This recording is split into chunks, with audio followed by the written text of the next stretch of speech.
This is the land of Havilah, Joshua chapter 1. Israel got out of Egypt 40 years ago, and now they're ready to enter the promised land. In the meantime, they've been wandering in the desert. Not wandering, really. They've been following the pillar of cloud and fire, being led by Yahweh from place to place, and Moses has been their leader. And just recently, within the last year, they conquered some land east of the Jordan River, the lands of Amorite kings Sihon and Og. It's the first valuable land they've conquered. They did it by Yahweh.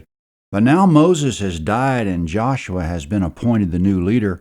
And Israel is camped just east of the Jordan River, just at the northern end of the Dead Sea.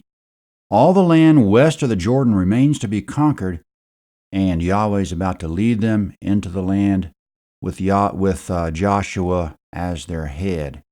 We come now to Joshua chapter 1, verse 1.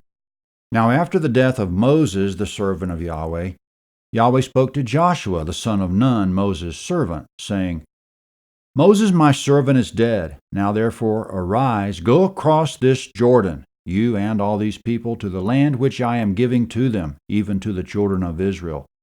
I have given you every place that the sole of your foot will tread on, as I told Moses.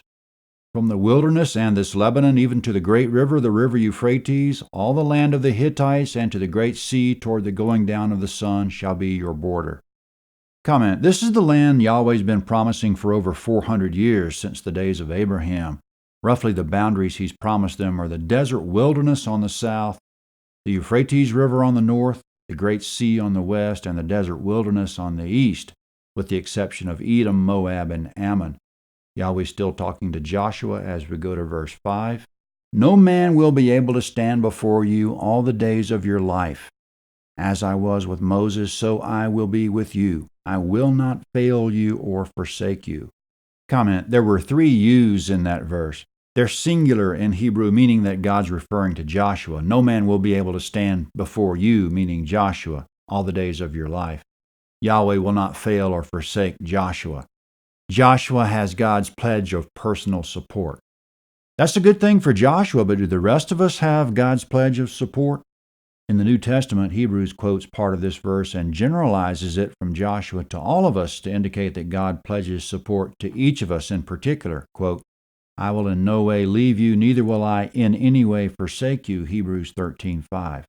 Yahweh goes on, verse 6. Be strong and courageous, for you shall cause this people to inherit the land which I swore to their fathers to give them.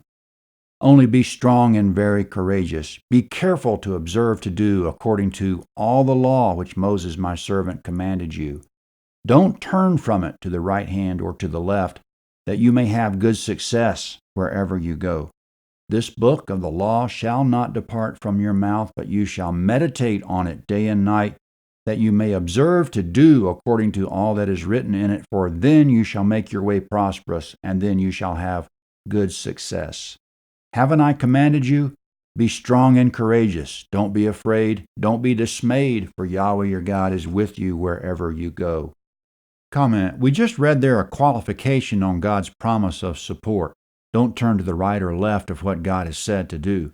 Keep the narrow and straight path, no detours. Verses 7 and 8 called it the law. Do according to all the law. Law there is Hebrew Torah, which could also be translated instruction or teaching. More specifically, Torah refers to the first 5 books of the Bible, which contain all the law of Moses, but it can also refer to the entirety of God's instructions, the entire Bible. In the age of the New Covenant, we know that we can't fulfill the law or gain God's favor by obeying it, because that which we violate or leave undone of the law condemns us completely. So the law of Moses is invariably an instrument of earning God's wrath and not of earning his favor. Even in Old Testament times, God's favor came only from grace, because he overlooked the infractions that were bound to occur in everyone's life. He didn't lose his patience until the people strayed very far from the mark. But now that God is holding his people to the mark of perfection, we know we can't achieve that other than by forgiveness and cleansing in Jesus Christ.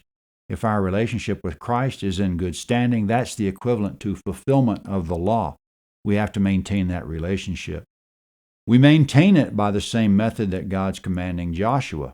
we pay attention to God's instructions, but not with regard to the law of Moses, but with regard to living the Christian life.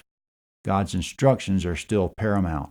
If we're paying attention to that, we can be strong and courageous and sure of God's support. Now coming up, Joshua will follow up on what Yahweh just said about crossing the Jordan River. Verse 10.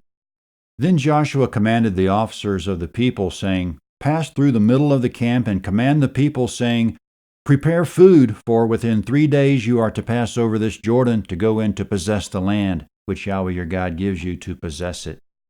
Comment: no doubt that commandment created a buzz in the camp. Their parents refused to enter the land 38 years ago, but now this generation's finally getting its chance.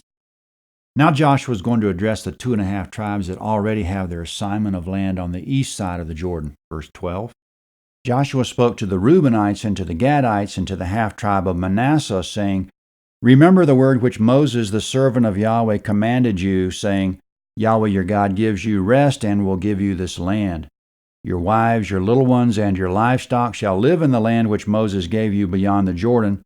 But you shall pass over before your brothers armed, all the mighty men of valor, and shall help them until Yahweh has given your brothers rest, as he has given you.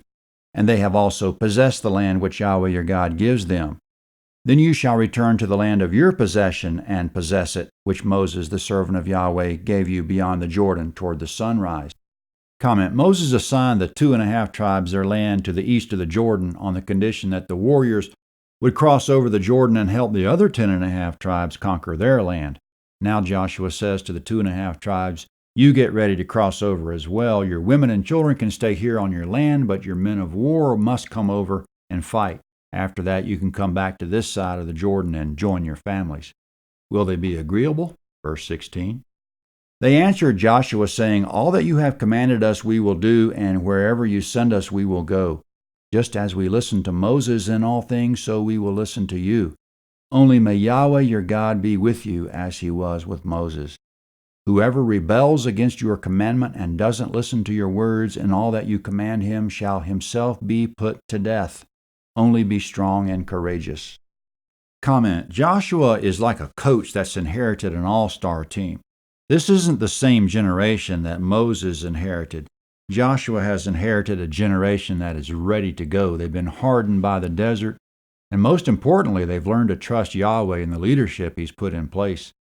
They know the success that Yahweh recently gave them against Sihon and Og within the past year, and they're ready for more action.